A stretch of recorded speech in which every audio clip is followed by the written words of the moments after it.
Voici le billet philosophique de la pleine lune en Balance. Je vous propose de sonder notre psyché à la lumière du tarot de Marseille et des lunaisons. Voici une respiration à la fois philosophique et spirituelle pour garder un œil lucide et aiguisé sur nos mouvements intérieurs.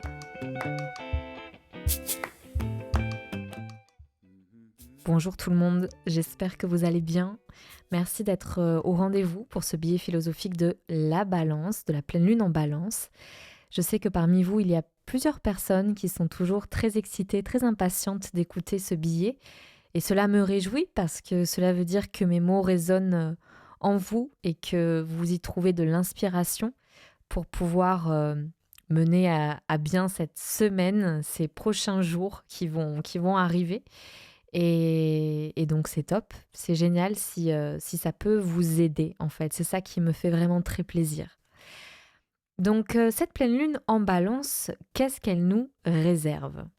Le signe de la Balance, c'est le signe de la relation.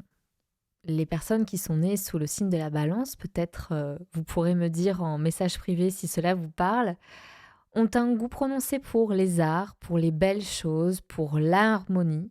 Ce sont des personnes qui sont esthètes et qui véhiculent des valeurs en lien avec l'empathie, avec la diplomatie, donc qui sont très soucieuses du bien-être de la personne en face d'elles. Donc, ce qui peut les maintenir dans une forme d'inertie. Et c'est la raison pour laquelle l'énergie du signe opposé peut être extrêmement utile pour pouvoir trouver un équilibre, c'est le bélier. Et donc le bélier, lui, on l'a déjà vu, il y va pas par quatre chemins, c'est vraiment une force de leadership qui initie les mouvements, qui initie les idées, qui a beaucoup de feu en lui et qui va pas trop faire fi en fait de ce que pensent les autres et qui va foncer. Et ce qui peut lui faire défaut parce que du coup, son comportement peut être interprété, peut-être mal interprété, mais peut être interprété comme une façon très égocentrique de faire les choses. Cette pleine lune en Balance est donc l'occasion de mieux comprendre cette dialectique que nous portons en nous. Donc, c'est-à-dire notre besoin d'harmonie, notre besoin de diplomatie, mais aussi notre besoin d'affirmation, de l'idée, notre besoin de montrer le chemin. Donc ça peut entrer en contradiction, vous l'avez peut-être vous-même expérimenté dans votre vie, c'est-à-dire que parfois les décisions qu'on prend vont peut-être mener à des contradictions avec les autres et cela va nous mettre terriblement mal à l'aise. La Balance, elle déteste faire des choix qui peuvent blesser l'autre ou qui va déplaire à l'autre. Et d'ailleurs, bon, ça c'est un peu le cliché qui est véhiculé par le signe de la Balance, mais la Balance a beaucoup de mal à prendre de décisions. Elle est toujours dans l'hésitation. Et donc dans cet épisode, j'ai envie de vous montrer un peu les différences qu'il y a entre compromis et adaptation, et entre adaptation et résilience. Car ce sont des notions qui ont beaucoup de points similaires, mais qui ne sont pas du tout pareils et qui ne véhiculent pas du tout aussi la même énergie. Le compromis va avoir beaucoup plus de lourdeur, en fait, comme on va le voir. Alors que l'adaptation a quelque chose de plus léger. Et la résilience a une force qui est illimitée. Donc on va voir qu'est-ce qui fait la différence entre ces trois notions et comment elles peuvent être utiles en fait dans notre quotidien. Cher tarot, qu'avons-nous à apprendre de cette pleine lune en Balance ? Bon, je vous promets que je ne truque pas les tirages, mais c'est toujours tellement juste ce qui tombe. Et là, il y a une synchronicité qui est magnifique, c'est-à-dire que j'ai tiré la carte de l'amoureux. Et la carte de l'amoureux incarne par excellence ce concept d'hésitation. L'amoureux, c'est une lame qui nous parle de notre faculté à choisir, mais ce qui nous met toujours dans une situation d'hésitation. Qu'est-ce qui va être le bon choix ? Bref, alors, je vais vous présenter les différentes lames que j'ai tirées. J'ai d'un côté fait une association avec 3 lames et une autre avec 2 lames. Donc la première association, vous pourrez voir ce tirage dans le Telegram et je vais aussi proposer la version YouTube. La première association, on a l'amoureux, le 6 de coupe et la roue de fortune. Et de l'autre, on a le 5 d'épée et le 10 de denier. C'est génial. Et c'est tellement clair. Alors, en fait, l'amoureux, comme je vous le disais, c'est une très belle carte d'ailleurs parce qu'elle représente... bon, j'ai tellement de choses à dire que là, je pars dans tous les sens. Déjà, quand on tire la carte de l'amoureux, ça n'a pas forcément à voir avec l'amour, en fait. C'est pas du tout ça, c'est pas la carte de l'amour. C'est pas annonciateur forcément d'une rencontre amoureuse. En fait, la carte de l'amoureux, elle représente un jeune homme qui est entre 2 femmes. Une qui est jeune et une qui est un peu plus mature. Et au-dessus de lui, il y a un Cupidon avec une flèche et qui symbolise ici la prise de décision. Et donc ce jeune homme est en prise avec 2 choix, c'est-à-dire avec une femme jeune, fraîche, mais qui peut-être manque d'expérience, qui est peut-être ingénue, qui est naïve. Et il regarde, alors il a sa main qui est dirigée vers elle, et de l'autre côté, il a en fait tout son visage, la moitié de son corps est tourné vers une autre personne, une autre femme, qui est tout aussi raffinée, mais qui est plus âgée, qui est plus mature, et donc qui a peut-être plus d'expérience. Donc cette lame, en fait, renvoie à nos choix impossibles, à nos dilemmes. C'est quand même magnifique d'avoir 2 options, d'avoir plein d'options différentes à choisir. Et c'est à nous de choisir avec le cœur. C'est pour ça que ça s'appelle l'amoureux, en fait. C'est-à-dire que le choix le plus juste sera le choix du cœur, ce qui nous fait vibrer, ce qui nous donne envie, ce qui est le plus juste pour nous. Cette association nous propose de garder en tête qu'en fait, rien n'est fini. Il n'y a pas de finitude à un choix. Il y a la possibilité de le transformer une fois la décision prise. Quand on prend une décision, et d'ailleurs quand on engage un projet, on n'a aucune idée de la façon dont il va évoluer. C'est-à-dire qu'on a pris une décision un jour. Moi, j'ai décidé un jour, par exemple, de faire ce podcast sur la mort. Jamais je n'aurais cru que je vous aurais parlé du tarot de Marseille et de l'astrologie. Et je pensais que j'allais garder ça pour moi dans mon petit jardin secret en me disant que j'allais être taxée de perché et de... qu'on n'allait pas forcément prendre au sérieux mes propos. Et surtout dans une société où l'ésotérisme, entre gros guillemets, peut être pointé du doigt dans notre société ultra rationnelle. Donc, jamais j'aurais cru vous faire ce billet philosophique aujourd'hui. Et pourtant, donc la décision que j'ai prise, eh bien, a débouché sur plein d'autres choses, sur plein d'autres choix encore. La roue de fortune nous rappelle que nous sommes toujours dans un cycle, nous sommes toujours en mouvement. Et qu'on peut se retrouver en bas de l'échelle comme en haut de l'échelle du jour au lendemain. Parce que quand on regarde la carte, en fait, elle est symbolisée par 3 animaux. Un lapin, un singe et une figure, un lion, je crois que c'est un lion ailé qui a une épée et une couronne, pardon. Donc des attributs associés à la royauté. Et lui se trouve en haut de la roue. Mais la roue tourne. Donc demain, il sera peut-être le valet. Il sera peut-être à un rang subalterne. Il aura peut-être perdu le contrôle sur la situation. Et c'est pareil pour tout le monde. Je suis sûre que vous comme moi, on a toutes et tous eu cette expérience où on a l'impression de contrôler la situation et bam, on se reçoit une énorme claque le lendemain et tout change. C'est quand même assez exaltant, je trouve, comme message, puisque cette association nous rappelle qu'il faut savoir faire des choix et que ce choix ne sera pas fini, il ne sera pas irrémédiablement fatal en fait. Et que ça soit d'ailleurs une bonne ou une mauvaise décision. C'est-à-dire que même quand on prend une mauvaise décision, il se peut que cela débouche sur des choses incroyables, sur des voyages incroyables. Et il y a dans cette association le 6 de coupe.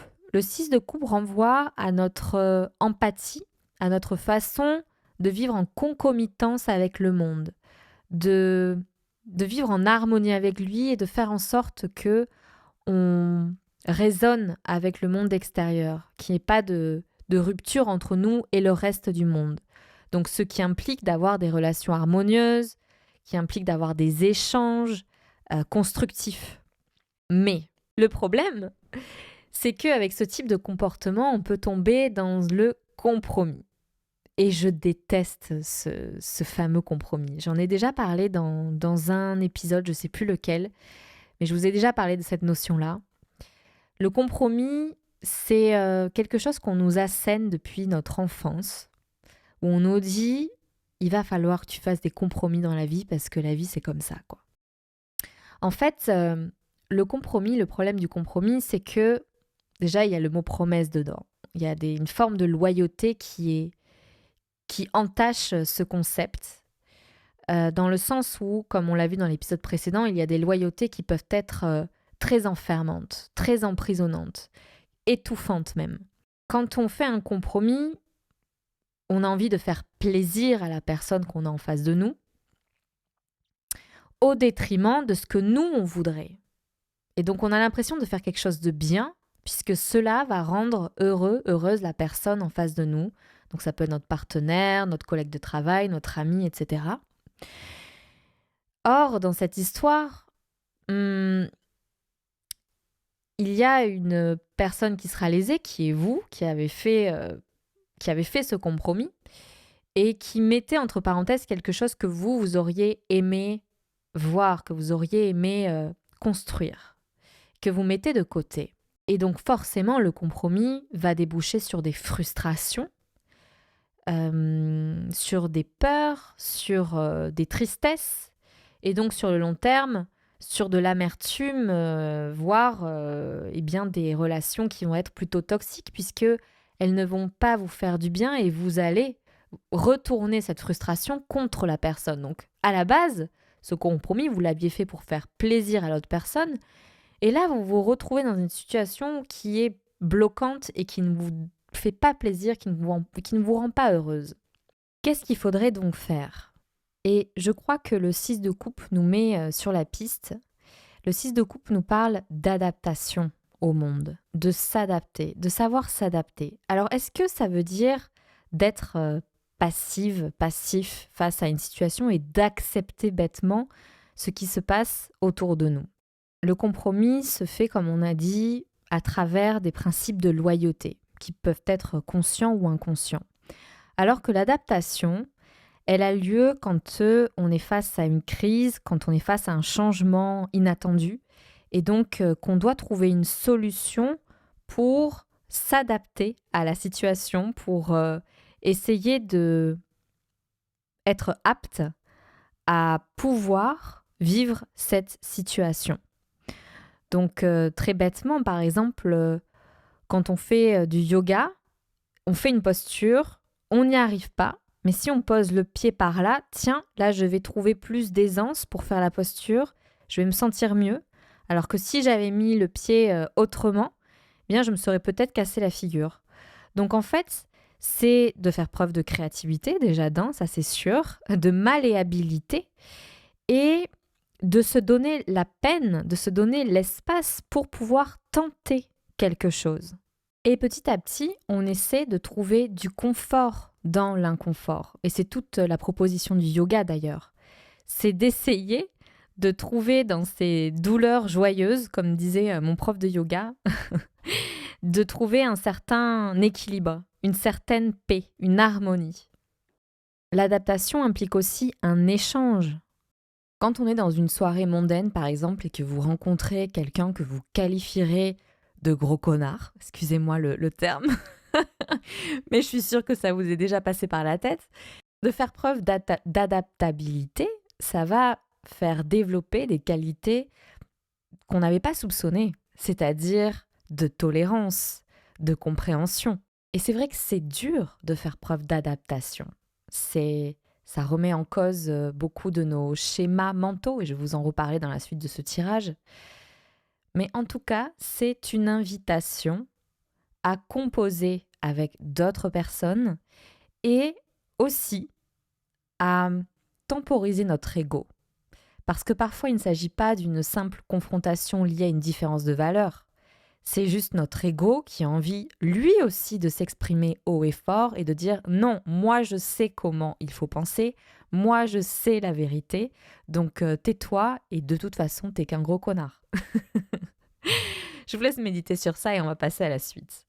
Dans la suite de ce tirage, je vais vous parler de résilience, qui est un peu, je dirais, la version plus de l'adaptation au changement, de l'adaptation à la crise, de savoir lâcher prise sur nos schémas mentaux, sur nos idées reçues.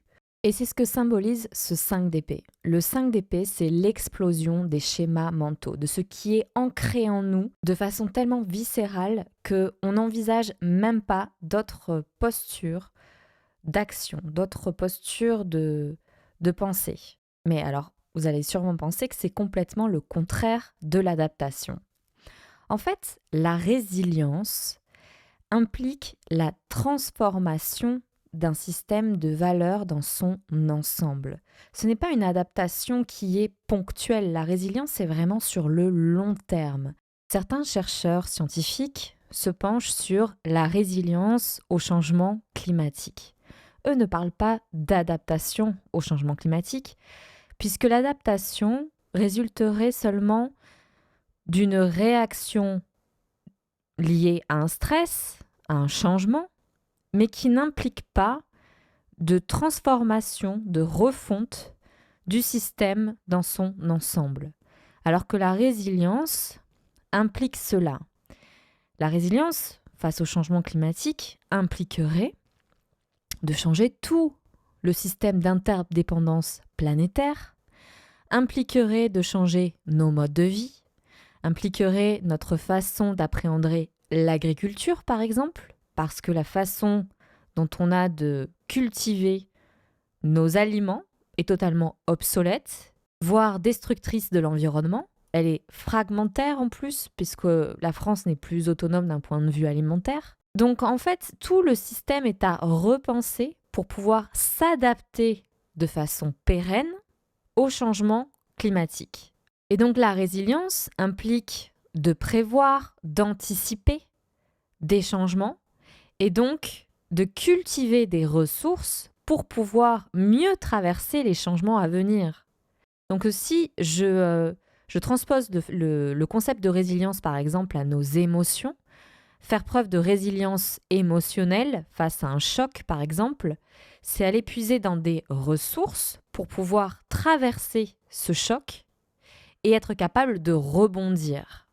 On a cette force en nous qui nous permet de traverser les changements, de traverser les chocs, de traverser les traumas et de faire en sorte de composer avec. On a une force d'adaptation qui est incroyable et à nous de savoir où est-ce que l'on peut agir de façon consciente parce que généralement quand on est face à un choc, on est en totale sidération parfois.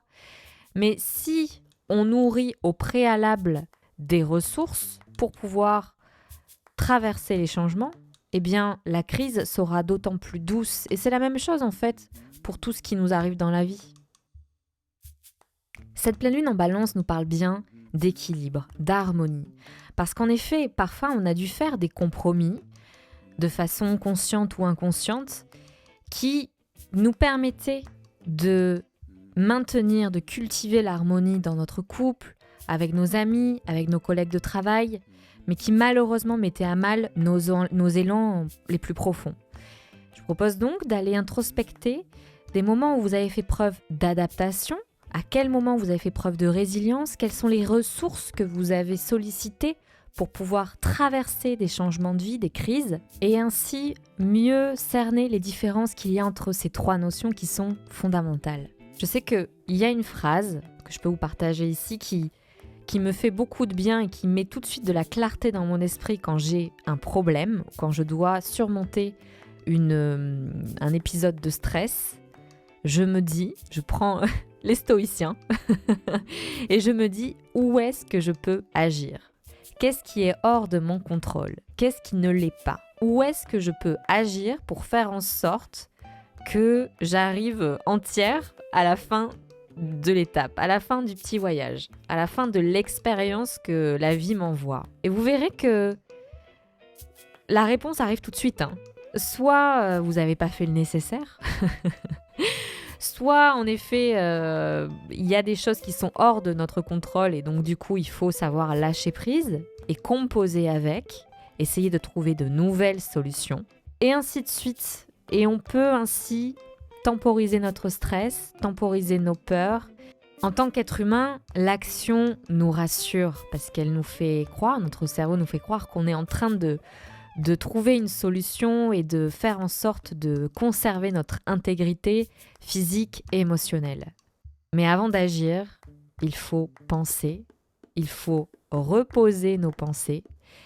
Et donc prenez quelques secondes pour respirer et posez-vous la question, où est-ce que je peux agir? Je vous souhaite une très belle semaine, je vous souhaite le meilleur.